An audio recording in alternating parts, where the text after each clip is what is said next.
join me again today. Well, we're talking about sentences that can change our perspective. And the first week we talk about who's the boss. In other words, what you give power or who you give power to has power over you. Last week we talked about growing, that it's when we feel like it's just too hard, and the change of perspective is, of course it is, because you're learning a new skill. Well, today, our third sentence that adjusts our perspective happens to be one that I often repeated to my teenage children. It is, your reaction is your choice. I wanted to teach them accountability of their choices and wise decision making, both in the home with how they treated each other and outside of the home. Their reaction to circumstances, I wanted them to understand, had consequences. Their reaction to people brought them either favor or disrepute. I needed them to understand that they had a choice. They could blow up when things didn't go their way, or they could remain calm and control themselves. They could strike back, or they could show grace. They could be fearful and run, or they could trust and stand. They could lie and cheat, or they could be honest and have integrity. You see what I'm talking about? They have a choice as to how they're going to react to situations around them. And they would be the judge of that choice, and then they would be judged by that choice.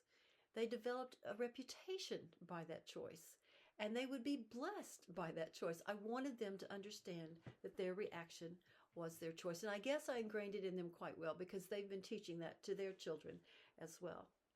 And here's the thing. We are each accountable for ourselves. When we stand before God, He's only going to ask us about ourselves, not anyone else.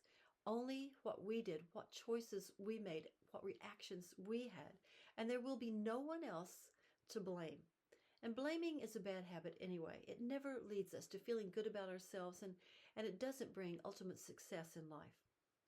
Paul said in Acts chapter 24 and verse 16, "Herein do I exercise myself, to have always a conscience void of offense toward God and toward men."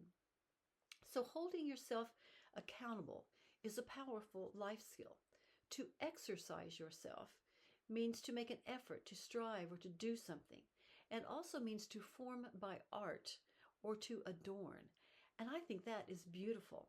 Being a person of grace and kindness and self-control is formed by perseverance of choices, and it is a crown that can be ours if we will practice it, like we talked about last week, if we will adopt it, if we will exercise the truth of the matter that our reaction is our choice.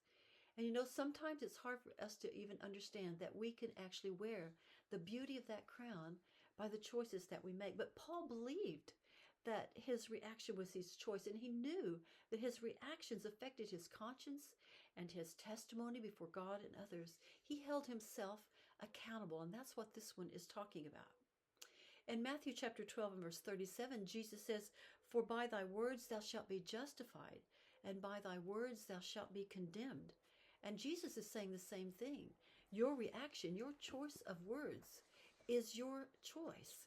It's your choice what you say. Your words can heal, or your words can wound. Your words can be truthful, or they can be deceitful. Your words can be filled with kindness, or they can be hateful. It is your choice. And God has a lot to say about the choice of our words, doesn't He?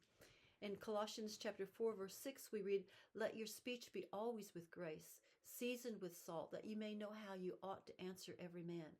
And do you see that reaction is your choice? In that verse, it starts with the very first word, let. Let is that key word. Let means you get to choose what your words are going to be. Are your words going to be full of grace and seasoned with salt? And I love that last phrase, how you ought to answer. There is a right way and a wrong way to answer people. So your reaction is your choice, because you're going to get a backlash based on how you answer people. And wisdom dictates that we use our words wisely, because just as Jesus said, we're either justified or condemned by the words we say, and words are a reaction. Psalm chapter 34 and verse 13 says, "Keep thy tongue from evil and thy lips from speaking guile." And here is another straightforward verse about the words in our mouth. Will we allow our tongues to say evil words? Will we choose to speak guile? And guile means deceit and treachery and craftiness. That's a choice that we make, isn't it? To be honest or to be crafty. Ephesians 4:31-32 is another good place to stop and to consider our choice of words. Let all bitterness and wrath and anger and clamor and evil speaking be put away from you with all malice. And there's that word let again. Did you see it or did you hear it? It's that word of choice, let. Will you choose to allow these emotions and these words to go away and change them out for the second half of this verse? And be ye kind one to another, tenderhearted, forgiving one another, even as God for Christ's sake hath forgiven you. This verse puts forward a really distinct choice. Am I going to be angry and full of wrath and clamor, or am I going to be peaceful and kind and tenderhearted? My reaction is my choice, and I can't blame others if I choose to hold on to bitterness and wrath and anger instead of choosing to forgive and be kind, because my reaction is my choice. And you just can't get away from this, whether you're talking about speech or emotions or business ethics or relationships. In every area of life, we are called to accountability. Personal accountability before God and others for the choices that we make and the reactions that we have to life's circumstances. Have you ever read Paul's choices in 2 Corinthians when he faced hardships? Let me read this to you, and I want you to think about the choices before him and the decision that he made. In 2 Corinthians chapter 4, verses 8 and 9, it says, we are troubled on every side. That's what's happening. He has a choice. And he says, yet not distressed. We are perplexed. That's the situation. And his choice is, but not in despair. Persecuted, but not forsaken. Cast down, he says, but not destroyed. He made a conscious choice in the face of hardships to act and live by faith. It could have read, we are troubled at every side, so we're just going to surrender and to defeat, just give up. We're perplexed, so we're just going to throw up our hands in despair. We'll never figure this out.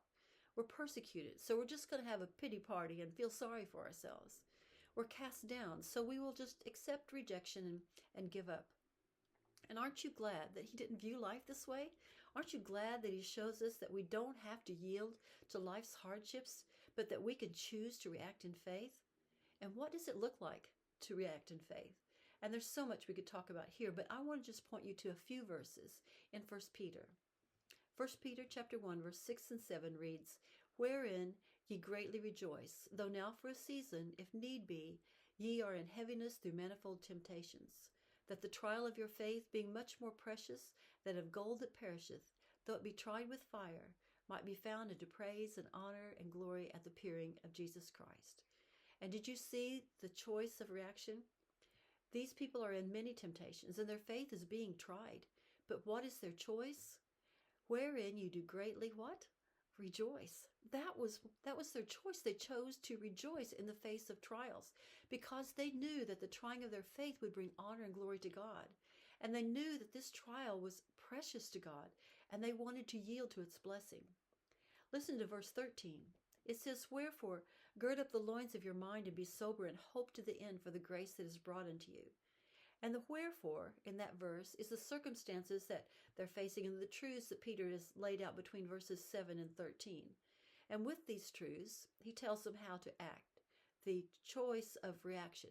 He says, gird up your mind. It has the idea of binding things down. Anything that would be in your way, you're going to bind it down and get rid of it so that you can have a straight path, a path of effectiveness. And specifically in this verse, it's talking about the loins of your mind. We know the loins of our body is where our strength is. So the loins of your mind is talking about the strength of your mind. And that's the place where we make decisions and choices, isn't it? So there shouldn't be a lot of stuff floating around in a disorderly manner in our mind because it inhibits our decision-making ability. We need to have the right kind of mind that's girded up, ready to be able to make a decision. And to be sober, it doesn't mean boring. It means calm and collected in spirit, tempered or watchful.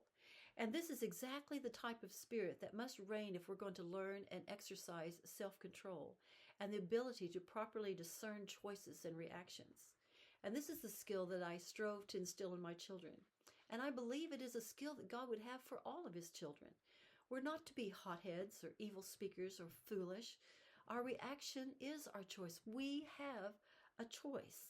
So the next time that you're faced with an altercation, stop and think before you react. The next time that you're in a trial, be sober, gird up yourselves, get rid of the crazy stuff that's floating around, and think carefully about the choices that you make, because your reaction is your choice.